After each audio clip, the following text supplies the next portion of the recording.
Time to present you the English news. The NATO Secretary General Jens Stoltenberg paid tribute to the victims of 9/11 terrorist attacks and outlined NATO's role in the fight against terrorism in his speech at the National September 11 Memorial at Museum on Wednesday.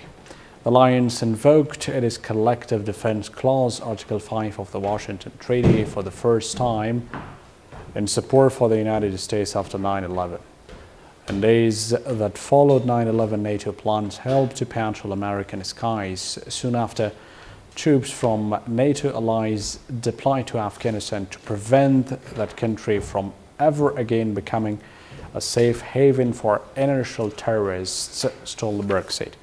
He stressed that NATO allies continue to stand with the United States, training Afghan security forces and providing surveillance aircraft to the US-led global coalition to defeat Daesh. He noted that NATO is boosting its contribution to the fight against terrorism with a new training mission in Iraq and more support for partners such as Jordan and Tunisia.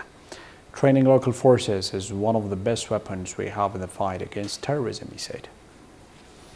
Independent Election Commission on Thursday said about 4,000 biometric devices have arrived in Kabul ahead of next month's parliamentary elections.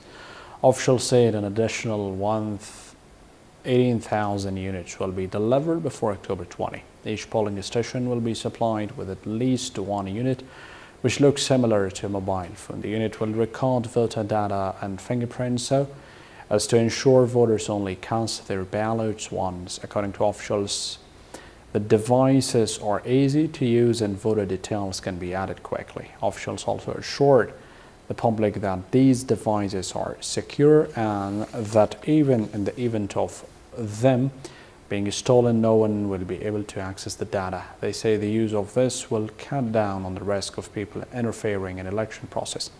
Officials also say that the Commission personally collected all equipment directly from the airport, so no other organization will meddle in the process.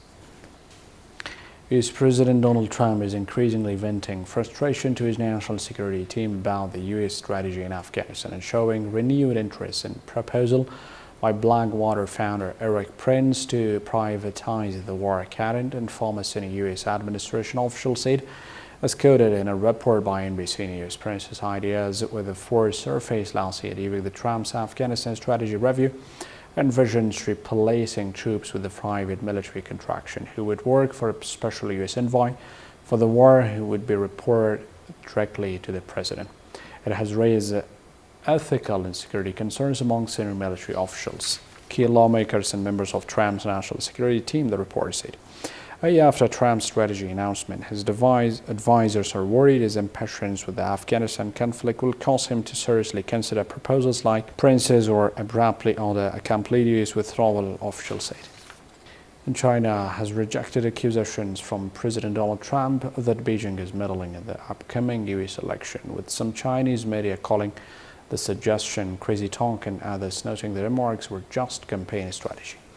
Trump made the rare and very public accusations with Wednesday during a meeting of the United Nations Security Council, after which Chinese Foreign Minister Wang Yi gave a swift rebuttal denying that China interfaces in the internal affairs of any country.